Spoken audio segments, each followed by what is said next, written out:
Huma 154 il-każi ġodda ta' COVID-19 f'pajjiżna li ġew irreġistrati bejn il-ħamis u l-ġimgħa. Fl-istess perjodu ta' ħin fi 148 persuna biex issa huma 17,827 dawk il-persuni illi fiequ.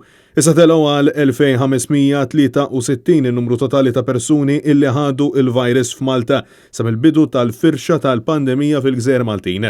Dan kollu tħabbar mill-Ministeru għas-Saħħa fejn ġie konfermat ukoll illi fl-aħħar 24 siegħa ma ġiet irreġistrata ebda fatalità kawża tal-pandemija f'pajjiżna u għaldaqstant it-total ta' vittmi baqa' jammont ta' 300 persuna. Bekk, il-każi attivi issa żdiedu għal 2435 ta' fil-waqt li tul il-jum tal-ħamis ingħataw 2019 il-vaċċin b'663 jingħataw it-tieni doża.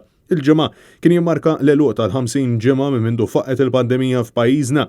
Matul din il-ġimgħa kellna 13 il-fatalità u aktar minn 1000 każ ġdid.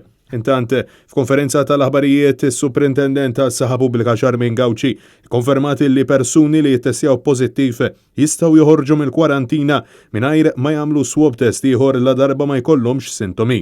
Allura il-persuni li huma pożittivi qegħdin jingħataw l-istruzzjonijiet biex huma jekk m'għandhomx l-ebda sintomi ma kellhomx għalfejn jidħlu l-isptar ġifieri hemmhekk huma jkun jistgħu joħorġu mill-kwarantina wara 14 il-ġurnata mill-meta sar l-swab test.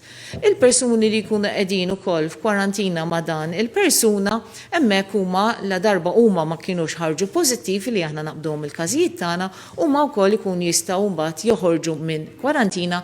Hija appellat lil persuni vulnerabbli għawċin biex jinjoraw l-istedina teħid tal-vaċċin f'Malta dan wara li l-appuntamenti ħolqu tħassib enormi fost l-għawċin. Jekk intom għawċin u rċivejtu appuntament għal Malta, injaraw dak l-appuntament ħanibatulkom appuntament ieħor. Jekk huma diġà niżlu Malta u ħadu l-ewwel doża hawnhekk nkunu nistgħu nofrulhom is-second dose ukoll għawdex ukoll. Il-professur Charmaine Gauci sostniet li dawk it-tfal vulnerabbli taħt is-16 sena illi ma jistgħux jieħdu l-vaċċin minħabba nuqqas ta' studji minflok ser ikunu qed jiġu mlaqma l-ġenituri tagħhom.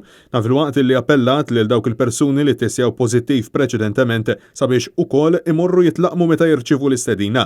Fil-waqt li f'pajjiżna hawn 149 pazjenti rikoverati fl-isptarijiet lokali fosthom 16 fl-ITU ta' Mater Dei, Charmaine Gauci saħet li preżentament hawn 52 każ tal-varjant tar-Renju Unit f'pajjiżna u każ ieħor tal-varjant tal-Afrika t'isfel.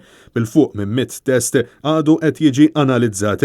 Hija saħet ukoll li fl-isfond tal-varjanti għandna nibqgħu nżommu l-attenzjoni tagħna anke fil-post tax-xogħol. F'ħafna pajjiżi qegħdin naraw li dan il-varjant tal-Ingilterra qiegħed jieħu over ukoll dak il-virus li kellna qabel bħala il-virus tal-coronavirus. Allura huwa importanti li nafu li dan il-varjant ikun qed jinfirex iżjed malar mill-coronavirus li kellna qabel, importanti li l-mezzi ta' mitigazzjoni jibqgħu hemmhekk. Francesco Catania, Net News.